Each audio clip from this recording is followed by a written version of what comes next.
ये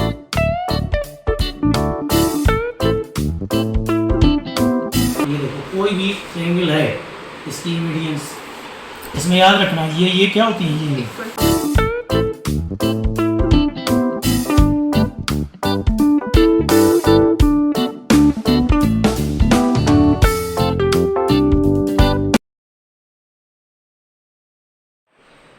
आज से ना पॉलिश का काम पूरा ख़त्म हो चुका है।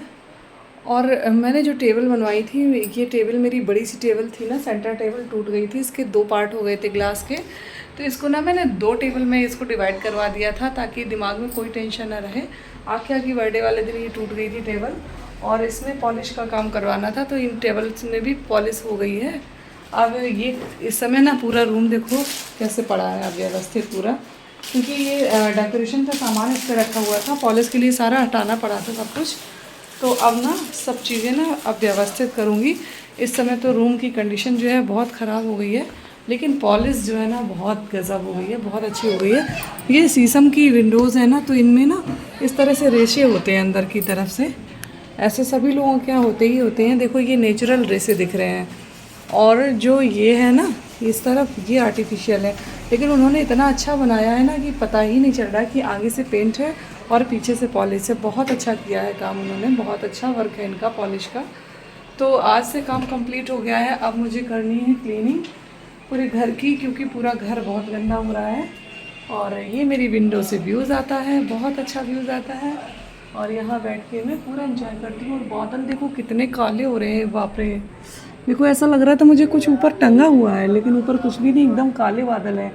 दूर से थोड़े सफ़ेद हैं और ऊपर जो है ना जस्ट हमारे घर के वो बहुत काले हैं। ऐसा लग रहा है पूरा पानी मेरे घर में ही बरस जाएगा।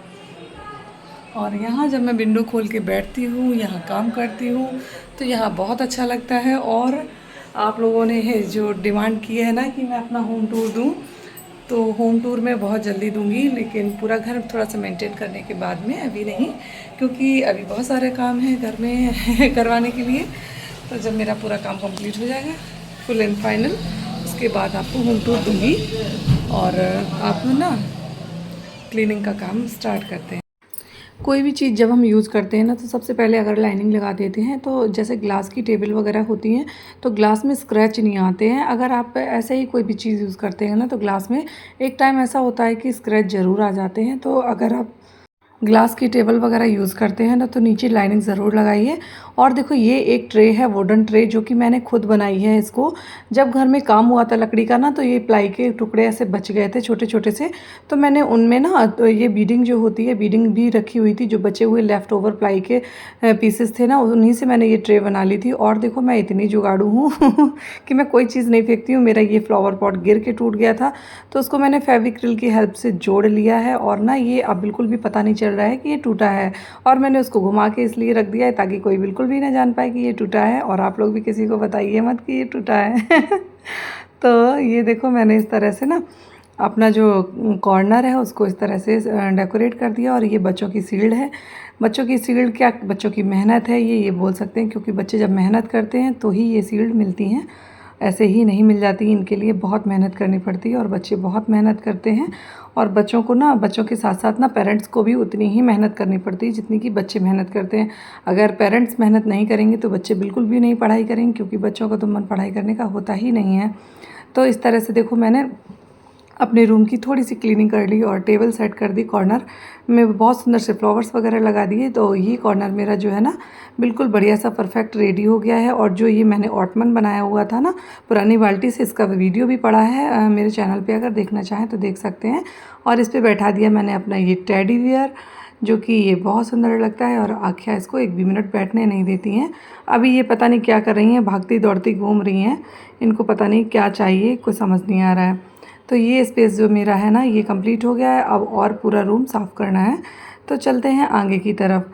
और जिसके भी घर में छोटे बच्चे होते हैं ना, उनके लिए क्लीनिंग एक बहुत बड़ा टास्क हो जाता है, जैसे कि मेरे लिए, क्योंकि आख्या ना कोई भी काम, कोई भी चीज़ एक जगह रहने ही नहीं देती हैं। जैसे मैं एक तरफ सफाई करती जाती हूँ, ये दूसरी तरफ फैलाती जाती हैं। इनका फैलाने का काम है और मेरा समेटने का काम है, बस इतना ही सारा दिन हो पाता है मेरा काम। तो सोफ़ा वगैरह जो मेरा गंदा हो गया था, बस उसको भी मैं अब थोड़ा सा साफ़ कर दूँगी और अच्छे से रीसेट कर दूँगी वो थोड़ी देर के लिए, क्योंकि थोड़ी देर बाद आँखें आएँगी।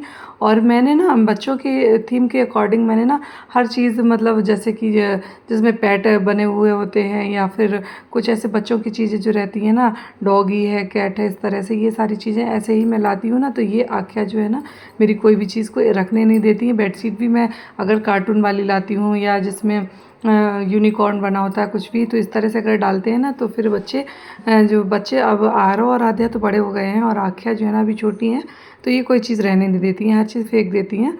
और अब मैं ना बहुत थोड़ी सी थक भी गई थी सुबह से काम करते करते, और आज ना सिर्फ इसी रूम का मेकओवर मुझे करना है। तो जो सोफ़ा वगैरह है उसको सेट करना है। और आरव है ना पढ़ाई कर रहे हैं।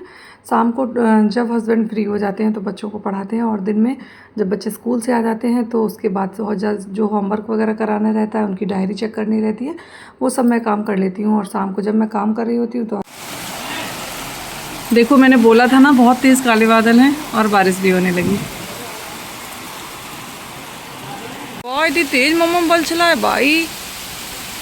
देखो अभी मम्मा ने बोला था ना बारिश होने वाली है, हो रही है ना बारिश। क्या करना है? ये जो मिनी कवर्ड है या कंसोल टेबल बोल सकते हैं या कुछ भी बोल सकते हैं, तो ये जो मेरे पास है ना, ये मेरी जो छोटी सी कवर्ड है ना, ये मैंने बनवाई थी अपने DIYs के सामान रखने के लिए। तो इसमें मेरे सारे DIYs के सामान रहते हैं। जो भी मैं काम करती हूँ ना, जो भी सामान मेरा रहता है ना, मटेरियल, वो सब इसी में रखती हूँ ताकि मुझे इधर उधर ढूंढना ना पड़े, परेशान ना होना पड़े। और जो मैंने ऑटमन बनाया है ना, जो पुरानी बाल्टी से, उसको भी मैंने इस तरह से बनाया है कि उसमें भी मैं जो उसका स्पेस है अंदर का ना, उसको मैं पूरा यूटिलाइज़ कर सकूँ उसका स्पेस। और उसमें मैं अपने सारे सामान जैसे कि ग्लू गन है और स्टेपलर है, इस तरह की सारी चीज़ों को मैं रखती हूँ। और जिस दिन भी मुझे डीप क्लीन करना होता है तो मैं कोई भी एक रूम को चुनती हूँ, एक रूम डिसाइड करती हूँ, एक प्लेस जो कि मेरे घर का मुझे क्लीन करना होता है। क्योंकि अगर मैं एक साथ पूरा घर साफ़ करने के लिए सोचूंगी ना, तो वो बिल्कुल भी नहीं पॉसिबल है और उसमें थकावट भी ज़्यादा होगी और काम पूरा का पूरा फैला रहेगा। इसलिए डेली आप मतलब एक जो प्लेस, पर्टिकुलर कोई प्लेस हो, उसको चुनिए, साफ़ करिए। तो ऐसे धीमे धीमे करके ना आप पूरे घर को क्लीन कर पाएंगे। अगर आपने ये गलती करी ना कि आप सोचते हैं कि एक दिन में ही पूरा घर साफ़ हो जाएगा ना, तो थकावट हो जाएगी बहुत ज़्यादा और घर तो क्लीन नहीं हो पाएगा और घर मैसी और हो जाएगा। तो इसलिए ना आप डीप क्लीन करने से ना, एक तो घर में रखे हुए जो भी आपके शो पीस हैं, प्लांट्स हैं, जो भी चीज़ें हैं, उनको सभी को आप डीप क्लीन करिए। बिल्कुल भी धूल मिट्टी नहीं रह जाएगी ना, तो घर बिल्कुल साफ़ सुथरा हो जाएगा और अच्छा भी लगेगा देखने में। तो देखो वैसे तो मैं करती रहती हूँ वीक में 1 टाइम। तो मतलब मेरा क्या रहता है, मैं एक टास्क रखती हूँ कि सुबह ना जल्दी जग के जब मेरे सारे काम ख़त्म हो जाते हैं और जब बच्चे स्कूल चले जाते हैं, हस्बैंड ड्यूटी चले जाते हैं, तो उसके बाद मैं ना जब क्लीनिंग का काम करती हूँ तो मैं इस तरह से साफ़ सफाई करती हूँ ना कि मुझे एक रूम में या एक कोई प्लेस या कोई भी चीज़ हो, तो मैं सोच लेती हूँ कि आज मुझे इसको पूरा डीप क्लीन करना है और अच्छे से क्लीन कर देती हूँ। तो वीक में सारे प्लेसेस को, हर चीज़ को एक बार ज़रूर साफ़ कर देती हूँ, तो इतनी ज़्यादा गंदगी हो ही नहीं पाती है। और आप अपनी लाइफ में ना कितने भी ही बिज़ी क्यों ना हो, कितना ही काम क्यों ना हो, लेकिन आप सबसे पहले अपने बच्चों को प्रायोरिटी दीजिए। बच्चों की पढ़ाई को लेके कोई भी कभी भी लापरवाही नहीं करनी चाहिए, क्योंकि हमारा फ्यूचर ना हमारे बच्चों से ही जुड़ा हुआ होता है। हम अपने कामों में कितना ही बिज़ी क्यों ना रहें, अगर बच्चे हमारे नहीं पढ़ पाएंगे तो हमारा लाइफ जो है ना वो इतना सक्सेस नहीं हो पाएगा। तो सबसे पहले बच्चों की पढ़ाई पर ध्यान देने की All ज़रूरत रहती medians है। and the center always lie in the inside triangle, inside matter. अब एल्टीट्यूड क्या होता है? एल्टीट्यूड देखो भाई, altitude the perpendicular distance. Perpendicular क्या होता है बताओ? अगर कोई लाइन दूसरी लाइन के ऊपर 90 डिग्री का एंगल बना है तो उसको हम लोग क्या कहते हैं? तो यहाँ से ऐसे perpendicular distance of the vertex from the opposite side is called altitude. Altitude कहते हैं उसको, ठीक है। और मिड पॉइंट से अगर होगी तो वो क्या होगी? मीडियन होगी, ठीक। और जो ये होता है, मतलब इसमें परपेंडिकुलर डिस्टेंस। मेरे बच्चे इतने बड़े हो गए, मैंने कभी भी अपने बच्चों का ट्यूशन नहीं लगवाया है। हमारे बच्चों को हम हस्बैंड वाइफ मिलकर ही घर में पढ़ाते हैं। जब शाम को हस्बैंड फ्री हो जाते हैं तो हस्बैंड पढ़ाते हैं, उससे पहले मैं सारे वर्क करवा देती हूँ स्कूल के जो भी रहते हैं। तो मैं अपने बच्चों को कभी भी ट्यूशन नहीं लगवाती हूँ, हमेशा अपने बच्चों को खुद से ही पढ़ाती हूँ। और जो 9th से लेकर 9th क्या मतलब छोटे क्लास के बच्चों को नहीं पढ़ाया जाता है। 9 से 12 तक कोई भी प्रॉब्लम हो किसी भी सब्जेक्ट में, मैथ या साइंस में, तो वो प्रॉब्लम ना अगर आपके बच्चों को भी आ रही है और किसी भी मैटर पे अगर आप उसका सॉल्यूशन नहीं ढूंढ पा रहे हैं, तो आप मुझे कमेंट बॉक्स में कमेंट करके बताइए। मैं उस चीज़ का वीडियो बना के आपको हेल्प करूँगी, आपके लिए वो वीडियो ज़रूर प्रोवाइड करवा दूँगी। क्योंकि मुझे पता है कि मेरे घर में ना मतलब मैथ और साइंस के लिए कोई भी प्रॉब्लम नहीं है। किसी भी टॉपिक पे अगर आपको मैथ या साइंस में प्रॉब्लम होती है, आपके बच्चे अगर प्रॉब्लम में है, परेशान है, किसी चीज़ को नहीं समझ पा रहे हैं और वो चीज़ आपके पास अवेलेबल नहीं है उसकी हेल्प के लिए, तो आप मुझे कमेंट कर सकते हैं। किसी भी मैथ और साइंस स्पेशली, बाकी कोई भी सब्जेक्ट हो आपकी मतलब कमेंट अगर आएंगे तो उस चीज़ को मैं सॉल्व करने की ज़रूर कोशिश करूँगी। बाकी अब आते हैं अपने टॉपिक पर मेरा टॉपिक क्लीनिंग का। ये देखो मतलब वैसे अगर मैं अपना कंटेंट रखूँ ना एजुकेशन पे, तो शायद मुझे लगता है मैं ज़्यादा बेटर कर पाऊँगी। क्योंकि मेरी एक टीचर फैमिली है, हर कोई टीचिंग से ही बिलोंग करता है, टीचर हैं सभी लोग हमारे यहाँ, हर सब्जेक्ट का टीचर हमारे घर में अवेलेबल है, तो वो ज़्यादा बेटर रहता है। लेकिन मुझे ये चीज़ अच्छी लगी क्योंकि मैं जो देखो इंटरेस्ट की बात होती है, मुझे इंटरेस्ट है मेरे घर को डेकोरेट करने में, घर को सुंदर बनाने में और हैंडमेड चीज़ें बनाने में और अपने घर को सजाने में। तो ये इसलिए मैंने अपना ये कंटेंट चुना कि मेरा जो घर का कंटेंट रहेगा।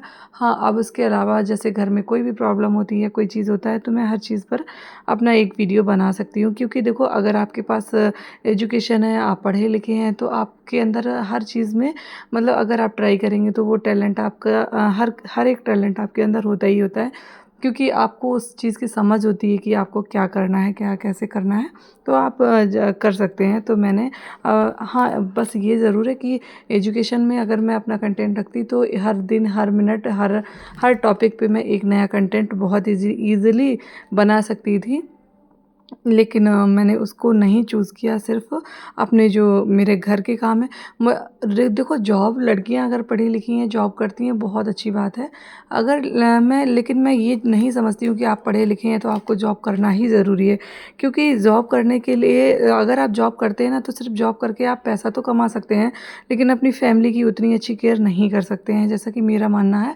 बाकी आप लोगों की क्या राय है मैं नहीं समझ सकती हूँ, लेकिन मैं ऐसा जानती हूँ क्योंकि मैं परमानेंट अपने घर में रहती हूँ, अपने घर की केयर करती हूँ, अपने बच्चों की, अपने हस्बैंड की केयर करती हूँ। अगर मैं यही जॉब कर रही होती तो मैं सुबह से शाम तक चली जाती और शाम को जब थकी हुई आती तो मुझे भी लगता कि कोई मेरी भी केयर करे, तो मैं उतना अच्छा नहीं कर सकती। इसलिए मतलब अगर आप पढ़े लिखे हो तो ज़रूरी नहीं है कि आपके पढ़े होने का मतलब सिर्फ ये है कि आप जॉब करेंगे तभी आपकी हैप्पी फैमिली हो पाएगी। आप लड़कियों को पढ़ाना ज़रूरी है ताकि वो अपनी फैमिली को कुछ अच्छा दे सकें, अपने बच्चों को पढ़ा सकें, अपनी फैमिली को, अपने घर को अच्छे से मेंटेन कर सकें। तो बेटा हो या बेटी मतलब इक्वली सभी की पढ़ाई पे फोकस करना चाहिए। शिक्षा जो है आपकी गरीबी को भी दूर कर सकती है। आप कितने भी परेशान हैं, कितने भी गरीब हैं, अगर आप पढ़े लिखे हैं तो आपकी सारी परेशानियां सॉल्व हो सकती हैं। क्योंकि आपके अंदर वो गट्स होते हैं ताकि आप अपनी प्रॉब्लम को सॉल्व कर सकें। और अगर आप पढ़े लिखे हैं तो आप कोचिंग भी पढ़ा सकते हैं, ट्यूशन कोचिंग पढ़ा के आप अपने घर का गुजारा कर सकते हैं। और ईज़िली आप कोई भी एरिया में अगर जॉब चाहते हैं तो आपको जॉब भी मिल जाती है, अगर आप पढ़ाई में मेहनत किए, रियल में आपके पास थोड़ी सी भी नॉलेज है तो बस देखो बातों बातों में मेरा रूम भी क्लीन हो गया और सारे काम भी हो गए मेरे कंप्लीट। तो कैसा लगा आज का वीडियो ज़रूर बताइएगा। अगर वीडियो अच्छा लगा हो तो प्लीज़ वीडियो को लाइक कमेंट शेयर करना बिल्कुल मत भूलिए। और हाँ, चैनल पर नए हैं तो चैनल को सब्सक्राइब कर लीजिए। और आपको अगर कोई भी टॉपिक पे कभी भी कोई प्रॉब्लम होती है तो आप कमेंट करके बताइए, मैं उस टॉपिक पे आपके लिए वीडियो ज़रूर प्रोवाइड कराने की कोशिश करूँगी।